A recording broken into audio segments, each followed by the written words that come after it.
আমি চিরন্তন, আমি মৃত্যুহীন। এই দেহের পতনের পর ভেবো না যে সবকিছু শেষ হয়ে যাবে। আমি আমার সূক্ষ্ম জ্যোতিষ আকারে সমস্ত জীবের হৃদয়ে বাস করব। যে কেউ আমার আশ্রয় চাইবে সে সদা সর্বদা আমার করুণা লাভ করবে। স্বয়ং লোকনাথ ব্রহ্মচারী নিজের নশ্বর দেহ ত্যাগ করার আগে তার এই চিরন্তন প্রতিশ্রুতি জাতি, ধর্ম, বর্ণ নির্বিশেষে সমস্ত মানুষের হৃদয়ে এই কথা গেঁথে দিয়ে গেছেন। শুধু তাই নয়, তিনি তার সিদ্ধি লাভের প্রমাণ দিতে মৃত্যুর পরও জীবন্ত হয়ে উঠে এসেছিলেন চিতা থেকে এবং জগৎ কল্যাণের জন্য নিজেকে উৎসর্গ করেছিলেন। যে সিদ্ধ পুরুষ, তার জীবনের কিছু অজানা তথ্য দেব আজকে আমাদের এই ভিডিওর মাধ্যমে। শুধু তাই নয়, কোন বিশেষ দিনে তার তিরোধান উৎসব পালিত হতে চলেছে, তার শুভ সময় কি, কোন ফুল দিয়ে এবং কোন নৈবেদ্য দিয়ে তার পুজো করলে তিনি অত্যন্ত খুশি হবেন, এই সমস্ত তথ্য থাকবে আজকে আমাদের এই ভিডিওটিতে।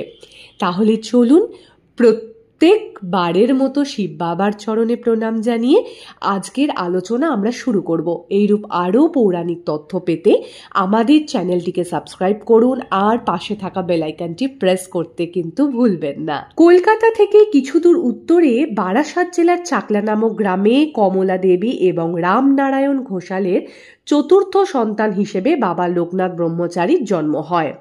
তাদের পরিবারের রীতি ছিল যে কোনো একটি সন্তানকে সন্ন্যাস হওয়ার জন্য দান করা, আর তাই লোকনাথ বাবাকেই তারা বেছে নিয়েছিলেন। লোকনাথ কথাটির আক্ষরিক অর্থ হল লোকেদের নাথ, অর্থাৎ সমস্ত জগতের প্রভু। মাত্র 11 বছর বয়সে লোকনাথের পিতা একজন মহান গৃহস্থ যোগী এবং বিখ্যাত বৈদিক পণ্ডিত ভগবান গঙ্গোপাধ্যায়ের হাতে তাকে তুলে দেন। তিনি লোকনাথ বাবা ও তার বাল্য বন্ধু বেনি মাধবকে দীক্ষা দেন, আর সেখান থেকেই তাদের সন্ন্যাসী হওয়ার যাত্রা শুরু হয়। আর শুরু হয় এক কঠিন লড়াইয়ের। কথিত আছে, বাবা যখন বড়দাতে ছিলেন সেই সময় সেখানকার এক লোভী কামাখ্যা ব্রাহ্মণ এবং আরও ব্রাহ্মণ সমাজ মিলে তাকে হিংসা করতে থাকেন এবং তিনি যে সিদ্ধ পুরুষ, নিজের সন্ন্যাস জীবনে সিদ্ধি লাভ করেছে তার প্রমাণ দিতে তাকে ধুতরা ফুল ও ভয়ঙ্কর সাপের বিষ খাওয়ানো হয়। লোকনাথ বাবা ছিলেন অন্তর্যামী, তিনি সমস্ত ঘটনাই জানতে পারেন এবং স্বেচ্ছায় বিষ গ্রহণ করেন এবং সকলে মিলে তাকে চিতায় শয়ন করান। ইতিমধ্যে লোকনাথের মা তাকে চিতায় শায়িত অবস্থায় দেখে 1 গ্লাস গরম দুধ তাকে পান করান এবং এই আশ্চর্যজনক ঘটনার মাধ্যমে লোকনাথ বাবা জীবিত হয়ে ওঠেন। কারণ লোকনাথ বাবা জানতেন তার মায়ের হাতের দুধ মৃত্যুকেও জয় করতে পারে।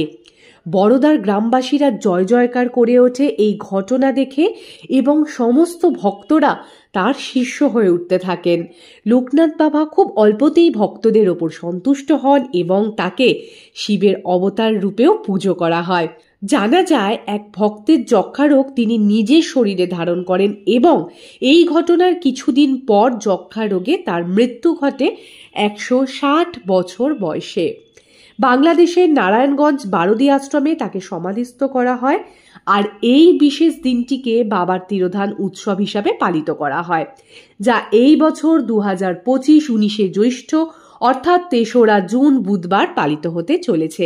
এই দিনে সকল ভক্তরা লোকনাথ বাবার প্রিয় ফুল নীল অথবা সাদা শাপলা দিয়ে তার পুজো করেন এবং সমস্ত সাদা ফুলই তার খুবই প্রিয়, খুবই পছন্দের। মিছরি, কালোজাম তার নৈবেদ্যে রাখা আবশ্যক। এছাড়া তিনি খিচুড়ি, লাবড়া, চাটনি খেতেও খুবই ভালোবাসতেন।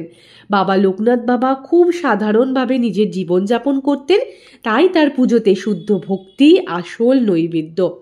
তবে আরেকটি বিশেষ কথা আপনাদের জানিয়ে রাখি, লোকনাথ বাবার পুজোর সাথে সাথে শিবের পুজো করা অতি আবশ্যক, কারণ তাকে শিবের অবতার রূপেই পুজো করা হয়। শিবের পুজো করেই লোকনাথ বাবার পুজো করতে হয়। লোকনাথ বাবার করুণা, প্রেম ও এই আরোগ্য বাণী দূর দূরান্ত অবধি আজও গুঞ্জিত হয়। তার নিজের কঠিন সন্ন্যাস জীবনের অলৌকিক ঘটনার সম্ভার আজও আমাদের হৃদয়কে পারলৌকিক পথে এগিয়ে নিয়ে যাওয়ার কথা ভাবায়।